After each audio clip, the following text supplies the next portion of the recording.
C was one of the original shows that launched with Apple TV Plus. I'm Riley Chow of Gold Derby, here with original director of photography, Jo Willems. Now, what kind of a look did you set out to establish with the first 3 episodes of the show? I mean, the thing that we really tried to achieve was to just keep a very naturalistic look for the whole of the show. You know, it's set in the future where, you know, there's no more electricity, there's no more, you know, power. Society or, you know, civilization has pretty much disappeared as we know it. So it was really important to us to keep a very naturalistic look instead of trying to make something that was, you know, artificial or kind of futuristic, or, you know, we definitely wanted it to be quite lush, colorful, you know, where nature has taken over again, and you know, everything just looked, you know, as rich as possible in terms of the landscapes and the locations. The thing that I also wanted to achieve was, you know, inside these locations, the tricky thing about the show was that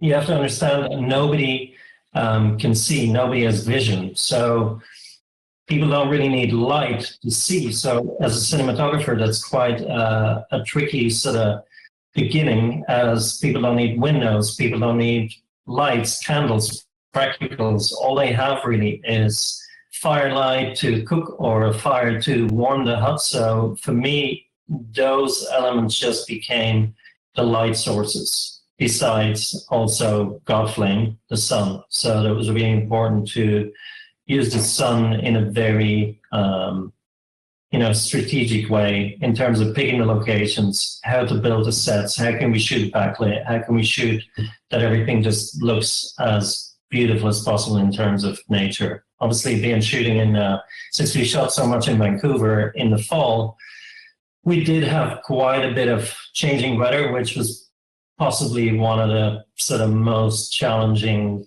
elements of the shoot, which was, you know, rain, weather, you know, sunny, all in one day. So that was the key element of making the show look naturalistic was the most important. Do you have a lot of experience with that kind of look? When I think of your credits, I think more of American Gods and how stylized that was. Yeah, American Gods is definitely a bit of a different thing for me. It was also a different director who loves working in an incredibly stylized way. So that was definitely a different thing. Also in terms of the color correction in the DI was definitely a different thing. But if I think of other movies that I've done, like, you know, particularly with Francis Lawrence, who directed the first 3 episodes, we definitely try and work in a naturalistic way. We try and use the sources that are in the shot, or, you know, use available light. I try and use as little light as possible. And for a lot of the exteriors, all that I would do sometimes is take light away. But I definitely didn't use a lot of artificial light. And then inside of the huts, I started off with flame. Some of the scenes are actually lit fully with only flames and just a flicker of the flame, and just look beautiful. And I guess over the years, my style with Francis has sort of gone into that direction of just using as much natural light as possible, particularly outside. What would you say were the visual rules of the show in terms of how the camera moves and how shots were composed and that kind of thing? I mean, we decided to shoot early on Alexis 65, which is, in my opinion, the most resolute, sharpest, most latitude of any camera that's out there. It has a big sensor that really can shoot landscapes in a beautiful way. And we decided early on to shoot with wide-angle lenses, so that we could see as much of this landscape as possible, but still see a lot of foreground. So be close to the characters, have like a very intimate feel. And you can see some of the scenes also were covered in very few shots. You know, like there was a scene in episode 2 where Baba Voss sits next to get her backs on the tree stump, and the camera basically follows their conversation in a very intimate way. It's very much another character. Then there's other scenes where if it's not as dynamic, we don't mind sort of letting the camera sort of sit and observe. The fight sequences, of course, that wanted to be as dynamic as possible, but still with these wide angle lenses. So you're right inside of that fight. So you really feel, part of it, you're in it. You try and, as a cinematographer, even though I try and be, particularly in my lighting, I don't try and, I'll call it showboat, I don't try and show off too much. That it becomes, where people notice the cinematography. But I also think it's my job to draw the audience into the show so that, that's where the dynamic camera work and the handheld work definitely benefited us. You mentioned the Alexis 65. Could you actually give me more of a technical rundown that maybe I won't understand, but people in your line of work who are watching this interview might? Okay. So Alexis 65 is basically, it's 4 times the size of a regular 35 millimeter format. That's the thing that we usually like seeing. It's like, when people say, oh, I'm shooting these stills on a Hasselblad camera, it's like, it's a very large negative. It's not as big as IMAX, but it's, it gives you so much resolution across the whole frame.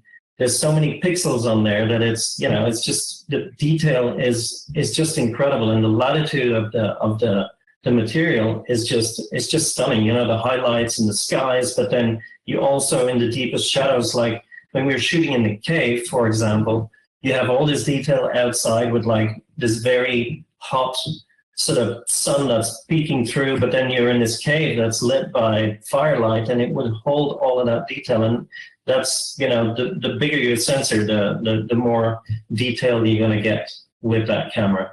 It also, we could shoot on these wider lenses without distorting the image. So it's not, if you shoot, a widest lens was like a 24 or 30 mil, while if you needed to do the same size in 35 mil, you would have to shoot it on a 14 or a 12 mil. And it would start distorting, it would distort the perspective, while in this medium format, it wouldn't. It would just stay more flat. And you could get really close to people, but still have this, see this whole perspective of the background.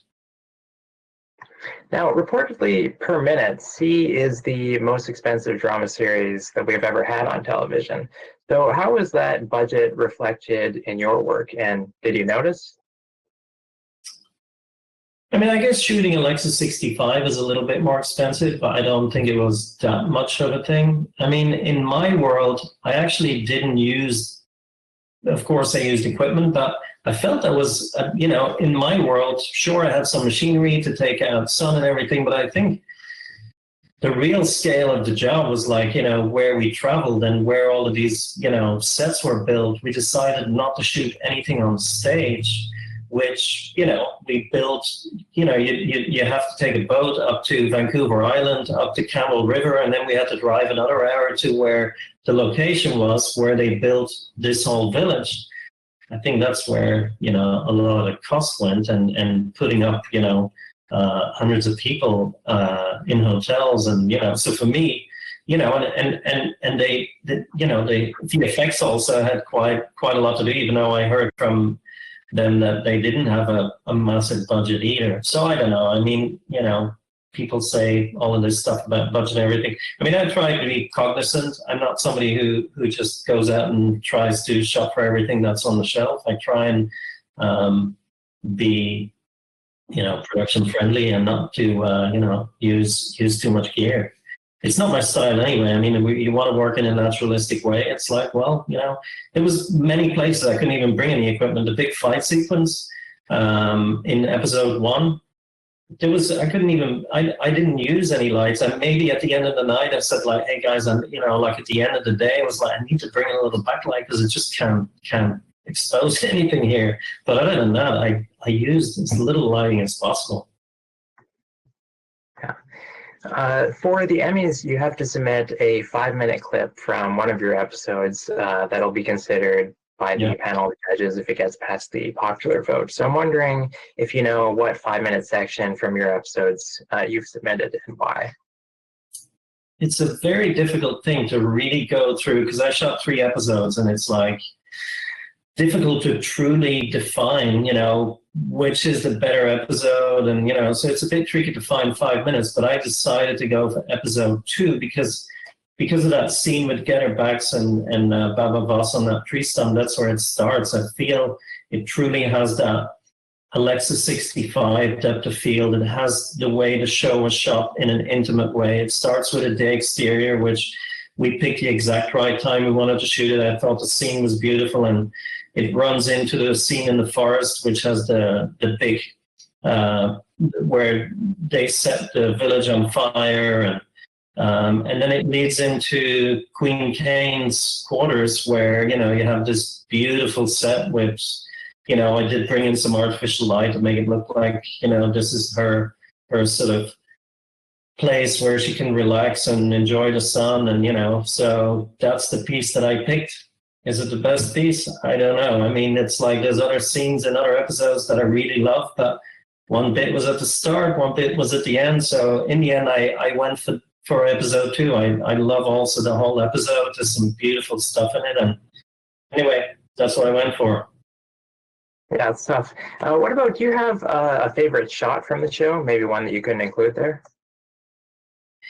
Some of my favorite stuff are of Queen Kane in when her space gets introduced and she gets dressed by her servants, and there's this beautiful light in there. The camera is really close and the light is natural and beautiful. And there's another scene in the big room where they have the meeting where they electrocute a couple of the people, and that was beautiful as well. But you can't, it's just, it is what it is. That's the rules they give, and there it goes.